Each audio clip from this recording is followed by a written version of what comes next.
জিওর new recharge plan. জিওর নতুন রিচার্জ ট্যারিফে কোন কোন প্ল্যানের আনলিমিটেড 5G ডেটা পাবেন? Jio new unlimited 5G data plan.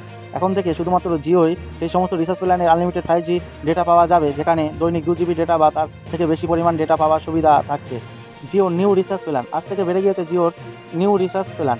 সমস্ত রিচার্জ প্ল্যানের ট্যারিফ জিওর রিচার্জ প্ল্যান নিউ ট্যারিফ। আগে জিও তাদের সমস্ত রিচার্জ প্ল্যানের আনলিমিটেড 5G ডেটা দিচ্ছিল, কিন্তু এখন আর তা পাওয়া যাবে না। অর্থাৎ সমস্ত রিচার্জ প্ল্যানের আনলিমিটেড 5G ডেটা পাওয়া যাবে না। এখন থেকে শুধুমাত্র জিওই সেই সমস্ত রিচার্জ প্ল্যানের আনলিমিটেড 5G ডেটা পাওয়া যাবে যেখানে দৈনিক 2 GB ডেটা বা তার থেকেও বেশি পরিমাণ ডেটা পাওয়ার সুবিধা থাকছে।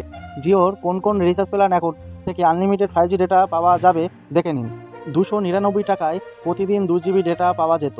প্ল্যানের মেয়াদ ছিল 28 দিন। এই প্ল্যানের বর্তমান দাম হয়েছে 249 টাকা। এই রিচার্জ প্ল্যানের ক্ষেত্রে খরচ বেড়েছে 50 টাকা। 349 টাকায় প্রতিদিন 2.5 GB ডেটা পাওয়া যেত। প্ল্যানের মেয়াদ 28 দিন। এই প্ল্যানের খরচ বেড়ে হয়েছে 399 টাকা। এই প্ল্যানের ক্ষেত্রেও খরচ বেড়েছে 50 টাকা। 399 টাকায় দৈনিক 3 GB ডেটা পাওয়া যেত মোট 28 দিনের জন্য। এই রিচার্জ প্ল্যানের খরচ বেড়ে হয়েছে 449 টাকা। এই রিচার্জ প্ল্যানের ক্ষেত্রে গ্রাহকদের দিতে হবে অতিরিক্ত 50 টাকা। 533 টাকায় 56 দিনের জন্য প্রতিদিন 2 GB করে ডেটা পেতেন গ্রাহকরা। এই প্ল্যানের খরচ বেড়ে হয়েছে 629 টাকা। এই রিচার্জ প্ল্যানের ক্ষেত্রে খরচ 96 টাকা। 719 টাকায় রিচার্জ প্ল্যানে 2 GB ডেটা পেতেন প্রতিদিন মোট 84 দিনের জন্য। এই প্ল্যানের খরচ বেড়ে হয়েছে 859 টাকা।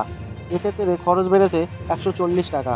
999 টাকায় 84 দিনের জন্য প্রতিদিন 3 GB করে ডেটা পেতেন ইউজাররা। এই প্ল্যানের খরচ বেড়ে হয়েছে 1199 টাকা। এই রিচার্জ প্ল্যানে 200 টাকা খরচ বেড়েছে গ্রাহকদের। 2999 টাকায় প্রতিদিন গ্রাহকরা প্রতিদিন 2.5 GB করে ডেটা পেতেন 365 দিনের জন্য। এই প্ল্যানের খরচ বেড়ে হয়েছে 3599 টাকা। এই রিচার্জ প্ল্যানের খরচ এক লাফে বেড়েছে 600 টাকা।